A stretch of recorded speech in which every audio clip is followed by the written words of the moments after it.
Grant's uncle, affectionately known to the community across the United States today as Uncle Bobby. He was my very first nephew, my baby sister, first son, only son, and my very first nephew. We had a very close relationship. And so as a family member, as an uncle, you know, with that relationship, I was extremely pained and hurt to my very core. And to see my sister cry. We talk about not getting angry, but I got angry. I got extremely angry. But I thank God that He helped me walk through that anger to begin to do something about this issue. And that's what we do today. You know, it's okay to get angry if it propels you into action. But let's stay on course with the action to bring about the change that we need for our community, that family member, that loved one, that friend that has been murdered.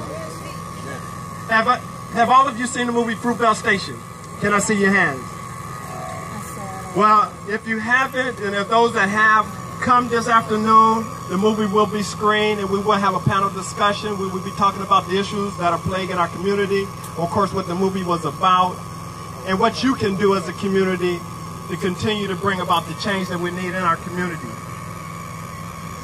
One thing that is extremely important about these events is that a seed be planted within you to recognize today that we are at a state of emergency.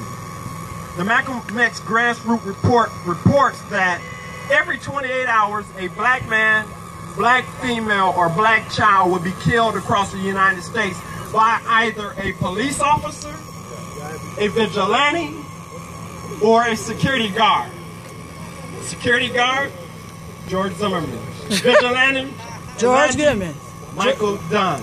George Policeman, Zimmerman. Oscar Grant. We could go on, and we can go on with the names and how important it is that we, as a community, begin to speak to these very issues. Because I'm going to tell you, had it not been for the Oakland community embracing us as a family, crying with us as a family, going back in court with us as a family, standing up and utilizing their First Amendment right to speak to the very injustice that they witnessed on that video, we as a family would not have been able to do this.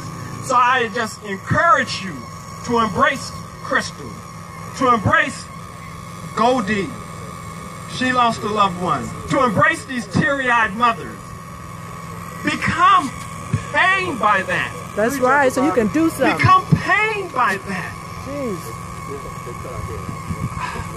When I think about a teary-eyed mother, I get very emotional. I think about my mother, my sister.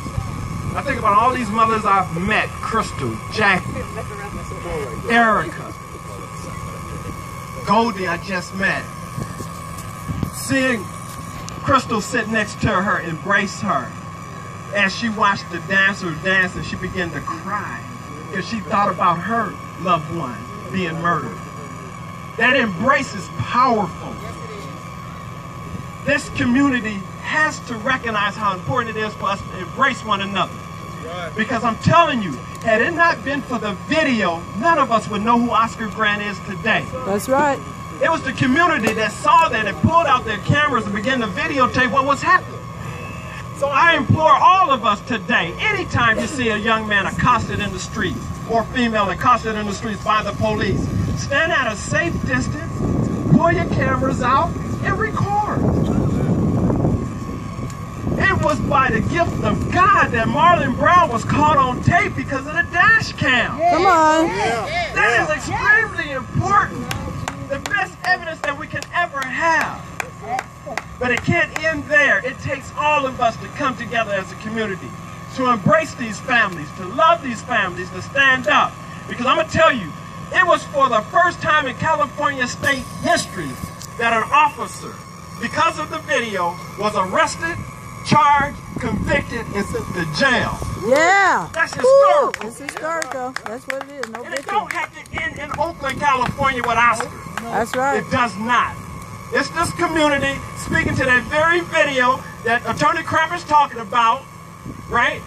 And we all say, just look at the video and enforce that. You have to look at the video. Justice will become Marlon Browns also. So I just want to thank you for being here. I encourage all of you to continue to come out and embrace families. Vote for Crystal. And build up this team, Marlon Brown. Thank you. Vote for Crystal. Vote for Hey, Crystal. don't forget, when I say commissioner, vote Crystal. Commissioner, Vote Crystal. Commissioner,